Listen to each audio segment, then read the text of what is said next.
There's a specific kind of tiredness that comes after a day of structured work, the kind where every hour had a purpose, every task a destination.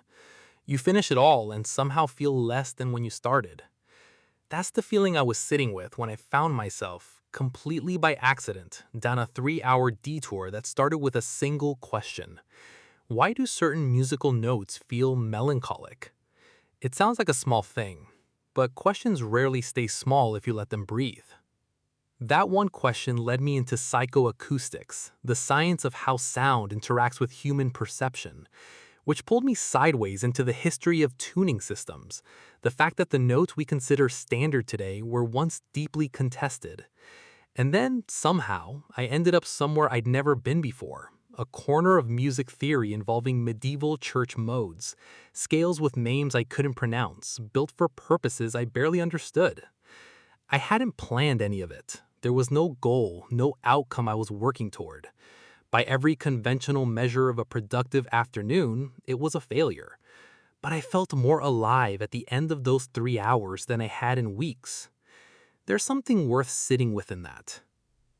We've constructed entire systems around managing attention, apps, frameworks, philosophies, whole industries, and almost all of them treat the wandering mind as a problem to be corrected, a distraction, a glitch in the productivity operating system. The assumption buried underneath is that attention has value only when it's pointed at something, directed, monetized, measurable. But what if unstructured intellectual wandering is actually where some of the most important thinking happens? Not the kind of thinking that produces a deliverable, but the kind that quietly rearranges how you see things. There's a concept in creativity research sometimes called combinatorial synthesis, the idea that genuinely new thinking tends to happen when two unrelated domains brush up against each other and produce a third thing that neither could have generated alone. You can't schedule that. You can't optimize for it. It tends to happen in the in-between spaces, when the mind is moving freely and making connections it wasn't told to make. The rabbit hole, it turns out, might actually be the mechanism. What's strange is that the algorithms already know this.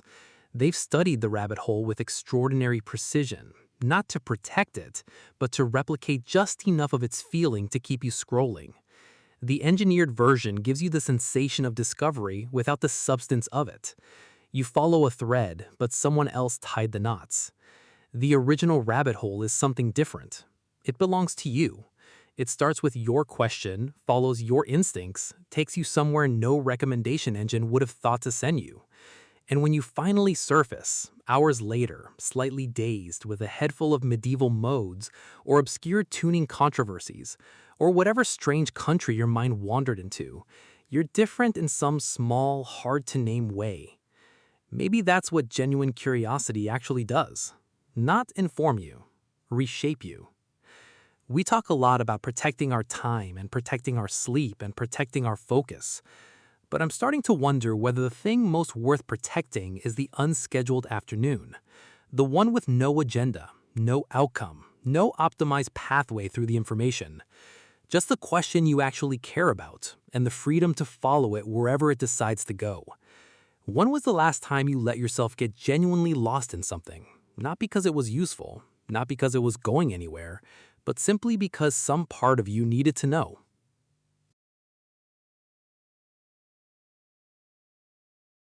Somewhere in a lab, probably several labs, probably simultaneously, someone figured out that the rabbit hole had a signature, a physiological one, a behavioral one. The slightly elevated heart rate when a link surprises you, the way your scrolling slows down right before you click, the particular quality of attention that kicks in when you stumble onto something you weren't looking for but suddenly need to understand. They studied it, they mapped it, and then they built systems to produce that feeling on demand. Not to give you discovery, but to give you just enough of its texture to keep you in place a little longer. This is worth sitting with because the feeling itself isn't fake. That little charge of, wait, what? That's real. It's the same neurological flicker that sent me down 3 hours of music theory I never planned to explore. The difference is what's on the other end of it. When the rabbit hole is yours, when it starts from a genuine question and follows your own associative logic, you surface somewhere new. Something has actually shifted. You didn't just consume information, you made contact with it. The path itself shaped you a little because you chose each turn. The engineered version is designed to feel like that without delivering it. Someone else tied the knots. The surprising video after the one you just watched was placed there by a system that knows your pattern better than you do. A system optimizing not for your growth or your genuine curiosity, but for your continued presence on the platform. It's a simulation of wandering inside a very carefully constructed maze. And the unsettling part isn't that it works. The unsettling part is how hard it is to feel the difference in the moment. Both feel like following a thread. Both have that quality of momentum, that sense of going somewhere. But one leaves you richer and a little changed. The other leaves you vaguely hollow, slightly irritated with yourself, wondering where the last 2 hours went and why you don't feel like you arrived anywhere. There's a phrase that keeps coming back to me. The map is not the territory. What the algorithm serves you is a map of curiosity, the shape of it, the rhythm of it, the emotional texture of following a thread. But it isn't the territory. The territory is the actual landscape of ideas your own mind would traverse if left to move freely. These are not the same place. What makes this harder is that we've started to forget what the territory feels like. When genuine rabbit holes become rare, when most of your intellectual wandering happens inside someone else's architecture, you start to lose the felt sense of what real curiosity actually does to you. It becomes harder to notice the difference, harder to miss what you're no longer having. I keep thinking about the early internet. Before recommendation engines, before algorithmic feeds, the web was genuinely strange and hard to navigate and full of dead ends. And people got lost in it, really lost, and came out the other side having found things no one would have sent them to. Personal sites, obscure forums, a person in Finland who had spent 15 years cataloging a thing you'd never thought to catalog. It was inefficient. It was weird, and it created a kind of discovery that simply doesn't exist in the current architecture. The platforms didn't kill the rabbit hole. They just built a very convincing theme park version of it, charged you nothing to enter, and made the exit extremely hard to find. So the question isn't really about screen time or digital detox or any of the usual prescriptions. It's something quieter than that. It's about learning to feel the difference again, between a thread that belongs to you and a thread that was placed in your hand, and deciding which one you actually want to follow. What does it feel like in your body when you're genuinely curious about something versus when a platform has convinced you that you are? There's a particular moment in childhood that almost everyone can remember, even if they can't place exactly when it happened. You asked a question, a real one, a strange one, the kind that comes from genuine bafflement about how the world works. And the response you got, in some form or another, was, "That's not what we're covering right now." It probably wasn't mean. It probably wasn't even wrong in the context of a classroom with 30 kids and a curriculum to finish. But something quiet happened in that moment, a small recalibration. The question didn't go away, it just went somewhere else, inward, where it slowly learned to wait for permission before coming out again. School is genuinely good at many things, but one thing it does almost universally, without intending to, is teach us to replace curiosity with correctness.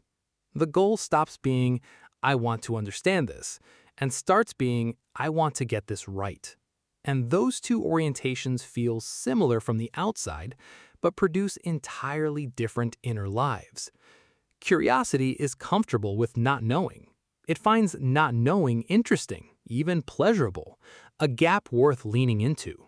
Correctness needs resolution. It needs the answer, the grade, the confirmation that you are on the right track. One of these stays open, the other closes as fast as it can. By the time most of us reach adulthood, we've had years of practice reaching for the answer and almost no practice sitting inside the question. We've been trained to treat uncertainty as a problem to be solved, rather than a space to be explored. And so when genuine curiosity does surface, when something catches in us and we feel that pull toward a question we can't immediately answer, there's often a second voice right behind it. Practical? Is this useful? Shouldn't you be doing something else? The question gets evaluated before it even gets asked. It's worth asking where that voice came from, because it wasn't always there. Watch a young child with something they find interesting. A bug, a shadow, the way water moves. There's no productivity calculus happening, no assessment of whether this is a good use of time. The thing is interesting, and so they look at it. And the looking generates more questions, and the questions pull them further in, and they will stay there fully absorbed for as long as the world lets them. That's not a developmental phase we grow out of. It's something we get trained out of, slowly, incrementally through 1,000 small redirections toward relevance and usefulness and what's going to be on the test. The strange thing is that the most transformative thinkers across science, art, philosophy, design tend to be people who, in one way or another, never fully received that training, or received it and quietly ignored it. People who kept asking questions that had no obvious application, who followed threads that had no guaranteed destination, who treated their own bewilderment as a compass rather than a flaw. Curiosity without agenda doesn't look productive. It rarely produces anything on a schedule, but it tends to produce the things that matter most. The unexpected connection, the reframed problem, the question so good it changes what's possible. We spend a lot of time trying to get back to a version of ourselves that thinks more clearly, creates more freely, lives with more presence. But maybe the version we're looking for isn't ahead of us at all. Maybe it's the one that existed before someone taught us that a question needed to earn its place before it was allowed to be asked. What question have you been carrying around for years? The kind you've never quite given yourself permission to actually follow.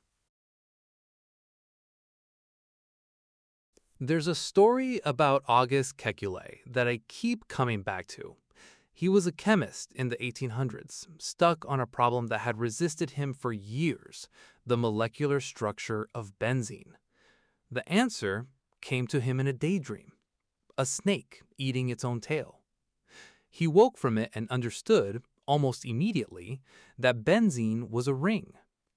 Now, you can take that story as a quirky footnote in the history of chemistry, or you can take it as evidence of something stranger, that the mind, when left to move without direction, sometimes goes exactly where it needed to go all along. This is what keeps getting called combinatorial thinking in research circles, the idea that original thought tends to emerge not from deep focus on a single problem, but from the unlikely collision of two things that had no business being in the same room. A question about music theory that wanders into the physics of perception. A daydream about snakes that unlocks a molecular structure. A conversation about something completely unrelated that suddenly reframes everything you were stuck on. The third thing. The one that neither of the first two could have produced alone. What's interesting is that you can't go looking for it directly. The combinatorial spark doesn't happen on command. You can't schedule it into a Tuesday afternoon and expect it to show up. It seems to require a particular kind of mental conditions, a certain looseness, a willingness to let the mind range without immediately asking where it's going or whether it's being useful, which puts it in direct tension with how most of us spend most of our time. Focused work is genuinely valuable, but focused work by definition narrows. It keeps attention on one track, one problem, one domain. And there's a kind of thinking that simply cannot happen inside that narrowing. The lateral move, the unexpected bridge, the connection that requires two different worlds to be briefly occupying the same mind at the same time. Darwin spent years collecting observations from wildly different fields before anything clicked into a coherent theory. He wasn't being scattered, he was being wide. Ada Lovelace saw music and mathematics as the same kind of pattern recognition and wrote the first algorithm partly because she refused to keep those things in separate boxes. The breath wasn't incidental to the insight. The breath was the method. We've inherited a model of intelligence that rewards depth and treats breadth with mild suspicion. The generalist as someone who never quite committed, the curious wanderer as someone who never quite arrived. But that framing might have it exactly backwards. The people who change things tend to be the ones who moved between domains freely enough to carry an idea from one place and accidentally detonate it in another. There's a version of this available to all of us, and it doesn't require genius. It requires permission. Permission to read the book that has nothing to do with your work, to follow the thread that has no obvious destination, to let two unrelated things sit next to each other in your head long enough to see what they do. Most of the time, nothing happens. But sometimes, and you can't predict when, something that felt like wandering turns out to have been the most direct path to somewhere you needed to be. The snake eating its tail was just a dream, until it wasn't. Is there something you've been holding in two separate mental compartments, two interests, two questions, two parts of your life that you've never actually let touch? Nobody decided to stop being curious. That's the part that makes it hard to talk about.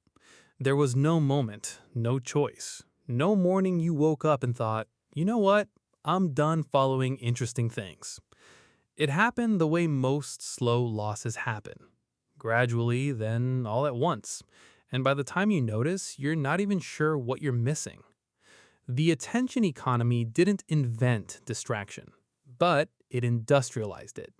And what gets lost in that industrialization isn't just time, it's something more like mental texture. The particular quality of a mind that has been allowed to move slowly, to sit with things, to get genuinely bored and then genuinely interested again on its own terms. Boredom is worth mentioning here because we've nearly eradicated it, which sounds like progress. Every idle moment is now fillable, a pocket, a queue, an endless feed ready to absorb any gap before it becomes uncomfortable. But boredom, it turns out, wasn't just dead time. It was the mind clearing its throat. The state that preceded wandering, wondering, the strange little questions that arrive when there's nothing else demanding your attention. Research on mind wandering keeps churning up the same uncomfortable finding. The default mode network, the brain activity associated with daydreaming, self-reflection, imaginative thinking, is suppressed almost entirely under conditions of continuous stimulation. Which means that a mind that is always occupied is a mind that is quietly losing access to some of its most generative states. We don't feel this as a loss in real time. Stimulation feels good. The feed feels interesting, or at least interesting enough. It's only in the aggregate, over months, over years, that something starts to feel different. A certain flatness, a reaching for the phone before the thought has even fully formed, a vague unease with silence that wasn't there before. What's being eroded isn't intelligence, it's depth of access to your own mind. The capacity to follow a thought all the way down instead of skimming its surface and moving on. The tolerance for the slow build, the kind of book, conversation, or idea that asks you to stay with it before it gives you anything back. And here's where it gets strange. Most people sense this. There's a reason "I can't focus like I used to" has become such a common refrain. A reason why deep work feels effortful in a way it didn't before. A reason why finishing a long article feels like a minor accomplishment. We can feel the shape of what's changed, even when we can't name it precisely. The question is whether noticing it is enough to do anything about it, because the same devices that fragment attention are also the ones we use to work, to connect, to navigate, to create. There's no clean exit, no simple detox that restores the mind to some pre-distraction baseline. What there might be, though, is a practice of reacquaintance, deliberately spending time with things that don't resolve quickly, letting boredom arrive and not immediately reaching for something to fill it, choosing occasionally the slower path, not because it's more productive, but because the mind you get back on the other side of it is more fully yours. Attention is the medium through which you experience your own life, not a resource to be managed, not a metric to be optimized. The actual substance of what it feels like to be you, thinking, noticing, moving through the world. When that gets quietly handed over, piece by piece, the loss is real, even when it's invisible. What does your attention feel like right now, and when did it last feel entirely like your own? Here's the paradox that keeps stopping me. The thing we're talking about, genuine curiosity, unstructured wandering, the mental conditions where unexpected things happen, all of it requires a kind of spaciousness that modern life has made genuinely rare. And the obvious response is to schedule it, block off time, protect the afternoon, build the white space into the calendar and defend it, which is reasonable and also slightly absurd, because you cannot schedule serendipity. You can't put accidental discovery between your 11 o'clock and your lunch. The moment unstructured time becomes another item on the list, something about it changes. It arrives already carrying the faint pressure of needing to produce something, justify itself, prove it was worth protecting. And yet, the alternative, just waiting for spaciousness to appear on its own, doesn't work either. Not in a life with actual obligations, actual people who need things, actual work that doesn't pause while you go find yourself intellectually. So, what does it actually look like practically to make room for this? I've been turning that question over for a while, and what keeps coming back isn't a system, it's more like a series of small permissions. Permission to take the longer route sometimes, not because it's efficient, but because the mind does different things when the body isn't in a hurry. Permission to start reading something with no justification for why. Permission to sit with a question for days without demanding that it resolve. There's also something to be said for what you don't do. The commute you don't fill with a podcast, the meal you don't eat while watching something, the 10 minutes before sleep that don't get handed to a screen. None of these are dramatic, but they are gaps, and gaps are where the mind starts to move on its own if you let them stay gaps long enough. Brian Eno has this concept he calls scenius, the idea that genius isn't purely individual, but emerges from an environment, a scene, a set of conditions that make certain kinds of thinking possible. What he's describing at the macro level applies at the personal level too. The question isn't just, how do I become more curious? It's, what kind of environment does curiosity actually need to function in? And then, harder, am I living in that environment, or am I living in one that systematically works against it? The answer for most of us is somewhere uncomfortable in the middle. We're not going to dismantle the calendar. We're not going to throw the phone into a lake. But there might be something available in the margins, the deliberately unfilled pocket, the walk without a destination, the evening with no content queued up and no plan for what to do with the silence. Not as a productivity strategy, not as a wellness practice, just as an acknowledgement that some parts of thinking need room to happen, and room is something you have to actually leave. The accidental discovery doesn't announce itself in advance. It can't tell you which Tuesday it's planning to arrive. What you can do is make sure the door is occasionally unlocked when it comes looking. Think about the last time something genuinely unexpected landed in your mind. A connection, a realization, a question that came from nowhere. Where were you? What were you doing? Or more likely, what were you not doing? Time does something strange depending on what you're doing inside it. 3 hours deep in something you genuinely care about, a question, a project, a book that has you by the collar, and you surface feeling like 20 minutes passed. 3 hours of half attention, tab switching, feed checking, almost watching something while almost doing something else, and you arrive at the end of it feeling vaguely cheated, tired in a way that has nothing to do with exertion. Same clock, completely different experience of being alive. Psychologists have a name for the first state. Mihaly Csikszentmihalyi called it flow, that quality of absorption where self-consciousness recedes, and the boundary between you and the thing you're doing becomes strangely thin. It's been studied extensively. It shows up in musicians mid-performance, in surgeons mid-operation, in programmers when the code is finally making sense, in children playing games they invented 5 minutes ago. What they all share is a complete, unbroken quality of presence. What's less discussed is its opposite, the fragmented hours, the state that has become so ordinary most of us don't even register it as a state, just as the default texture of a normal day. The constant low-grade switching, the attention that never fully lands anywhere, the vague sensation by evening of having been very busy and somehow not quite there. The difference between these two kinds of time isn't just about how it feels, it shapes what gets made, what gets thought, what gets noticed. Deep absorption is where things get finished, where problems actually resolve, where the quality of thinking rises to meet the difficulty of what you're working on. Fragmented attention produces fragmented work, not because the person is less capable, but because the cognitive conditions for certain kinds of thinking simply weren't present. There's also something happening at the level of memory. We tend to remember the things we were fully present for. The experiences that had our whole attention leave marks. They become stories, reference points, the texture of a life.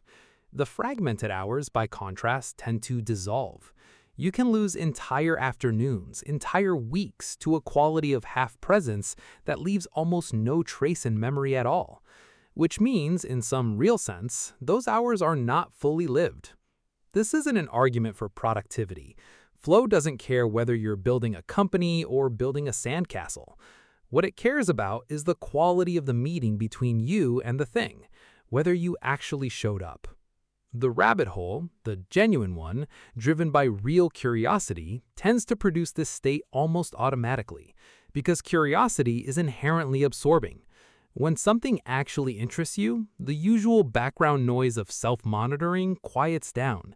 You stop wondering whether you're being productive. You stop checking how much time has passed. You're just in it, following it, fully somewhere. And when you come out the other side, slightly dazed, slightly changed, blinking back into the ordinary world, that time has weight. You can feel it.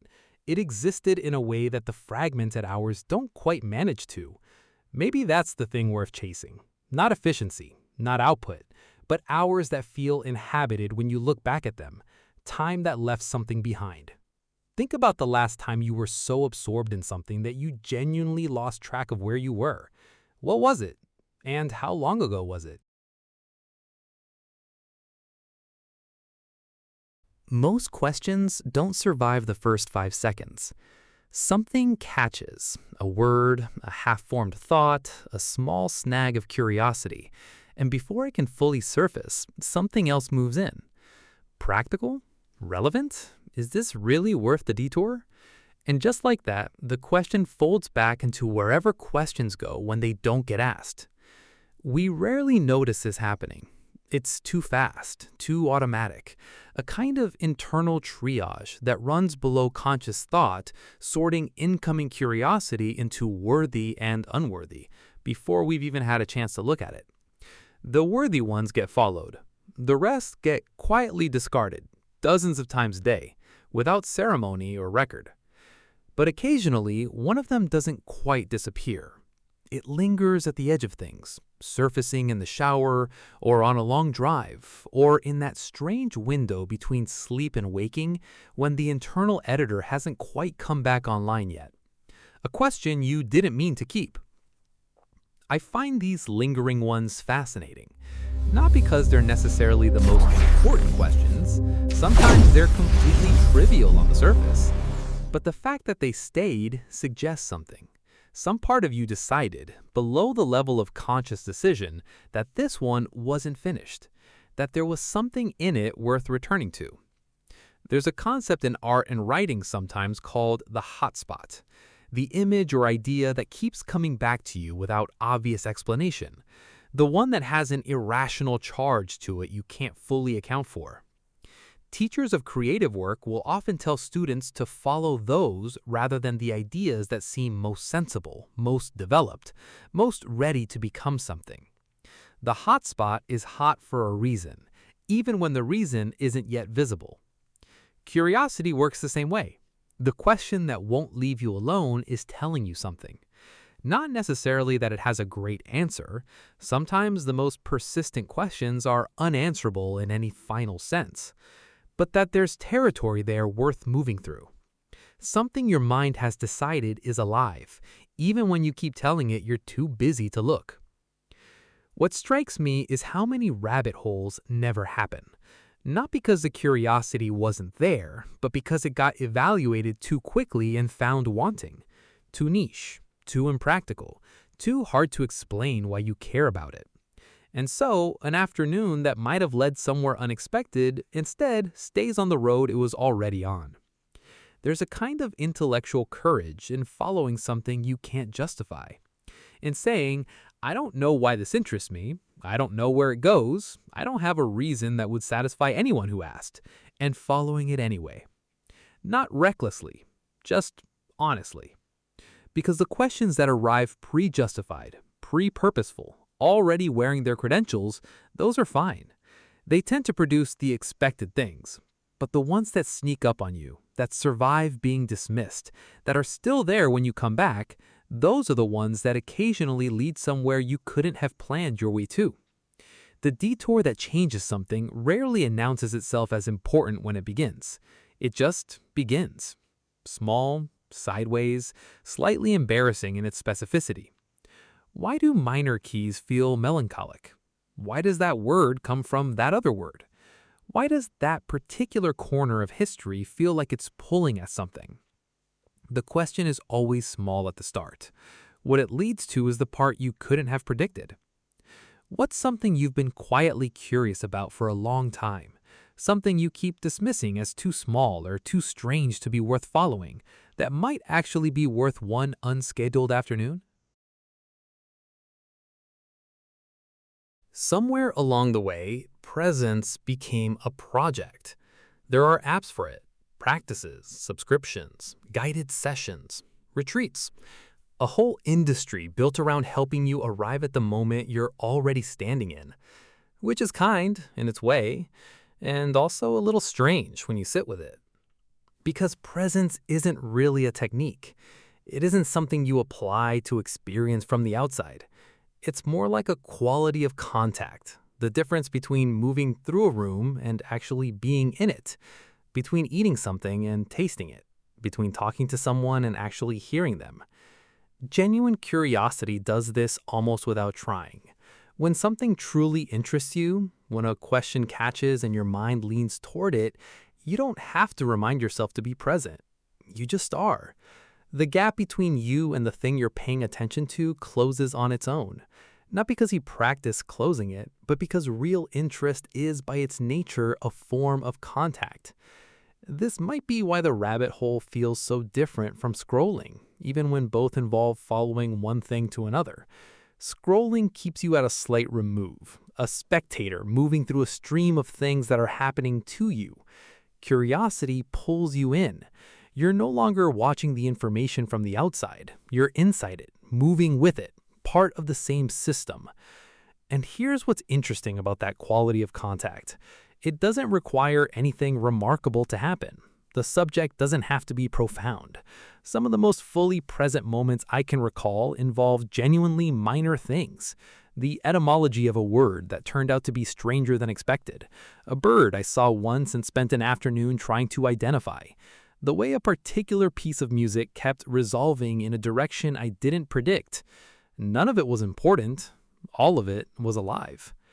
There's a quality of attention that makes almost anything interesting, and the quality of attention that makes almost nothing interesting, that keeps experience at an arm's length, processing it from a distance, never quite making contact. The difference between these two isn't about the subject, it's about the degree to which you actually showed up for it. Mindfulness traditions have been pointing at this for centuries, but what they sometimes miss, or at least what gets lost in the way it travels into modern life, is that presence isn't fundamentally about stillness. It isn't about emptying the mind or watching the breath. It's about full contact with whatever is actually here, which can be a breath, yes, or a question about psychoacoustics, or a strange corner of music history, or the particular feeling of following a thread so far that you forget where you started. Curiosity might be the most available form of presence we have. Not a practice you have to carve out, not a state you have to engineer, just the willingness to let something actually interest you, and then to stay with it long enough to find out what it has. The moments that feel most like being alive tend to have that quality. Not necessarily joy, not necessarily ease, just a sense of full contact with something real, of being, for once, completely where you are. It doesn't take a retreat or a technique or a perfect block of unscheduled time. Sometimes it just takes a question. One small, genuine question that you actually care about, and the decision to stay with it a little longer than feels strictly necessary. What would it feel like to treat your own curiosity not as a distraction from your life, but one of the most direct paths into it?